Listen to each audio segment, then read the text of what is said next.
السلام علیکم. یہ watching point blank with Luqman. میرا نام مبشر لقمان ہے. Monday to Thursday we bring you a new show, a new program. آج کا جو پروگرام ہے وہ بڑا سینسٹیو ہے. آج کا پروگرام انتہائی حساس موضوع پہ, اور میں چاہتا ہوں کہ آپ نہ صرف یہ پورا پروگرام دیکھیں بلکہ اس میں جو ہمارے علماء کرام جو بات کر رہے ہیں اس کو سمجھنے کی بھی کوشش کریں اور اس میں سے اپنے اور ہمارے لیے رہنمائی کے راستے بھی نکالیں.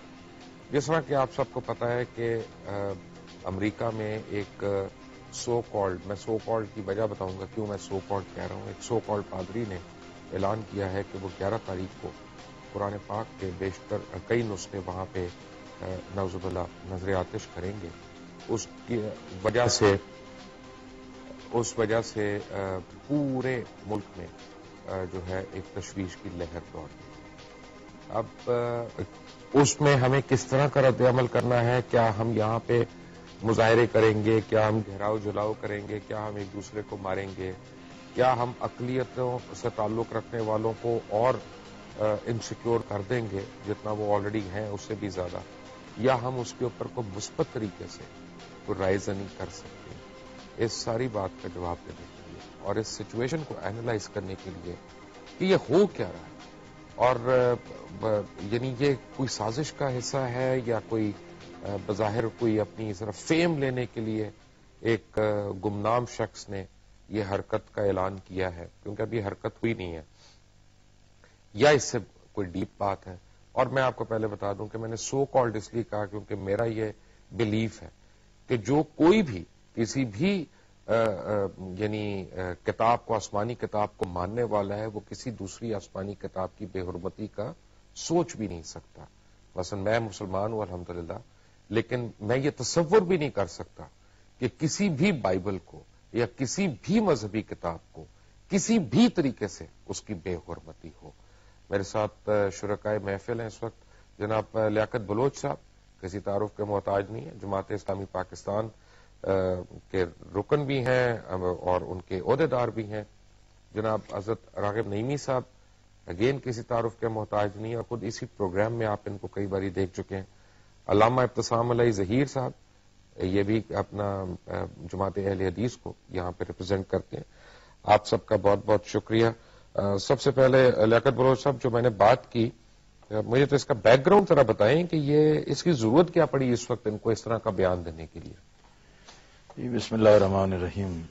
صاحب بہت شکریہ, آپ نے بہت ہی ایک ایسے موضوع کو پروگرام کے لیے چنا ہے کہ لوگ اس پر تشویش میں بھی ہیں, مسلمانوں کے اندر اس میں بہت بڑے پیمانے پر کنسرن بھی ہے, اور لوگ سمجھتے ہیں کہ یہ بات کسی درست سمت میں آگے نہیں بڑھ رہی.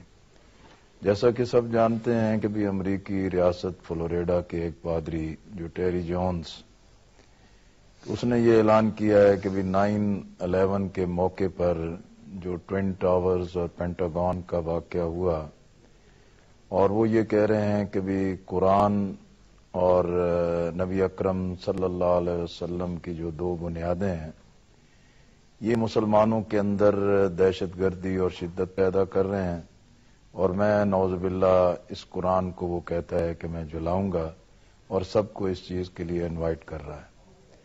بحیثیت مسلمان تو ہمارا یہ عقیدہ ہے اور ایمان ہے کہ بھی قرآن کو کوئی نقصان نہیں پہنچا سکتا, اس کی حفاظت کی ذمہ داری اللہ نے خود اپنے ذمہ رکھی ہوئی ہے. پھر لاکھوں انسانوں کے سینوں کے اندر یہ قرآن محفوظ ہے. البتہ یہ بات اپنی جگہ بالکل واضح ہے کہ پچھلے عرصے سے جو ایک تہذیبوں کی جنگ اور صلیبی جنگ, اور جس میں توہین پر مبنی خاکے, پھر قرآن کی توہین جو ابو غریب کی جیل میں کی گئی اور باقی جگہوں پہ کی گئی, تو اس وجہ سے یہ ایک شدت پیدا کرنا, ایک رد عمل پیدا کرنا, اور اس کی بنیاد پر کچھ اور مقاصد حاصل کرنا. اب بظاہر تو یہی لگتا ہے کہ بھی یہ ایک احمق آدمی ہے, جاہل آدمی ہے, پادری اس نے نام رکھ لیا ہے, مگر نہ جیسے بعض لوگ ہوتے ہیں کہ انٹرنیشنلی اپنے آپ کو اٹریکٹ کرنے کے لیے بعض چیزوں کے لیے اس طرح کے اقدامات ہتھ کنڈے بھی گئے ہیں. ہاں, میں آتا ہوں اس پہ. لیاقت بلوچ صاحب بھی ہمارے ساتھ ہیں, راغب نعیمی صاحب بھی ہیں, اور علامہ ابتسام علیہ ظہیر بھی ہیں. ایک بڑی چھوٹی سی بریک لینی ہے, ایک بریکنگ نیوز آپ تک آ رہی ہے, یہ لیں اور پھر ہم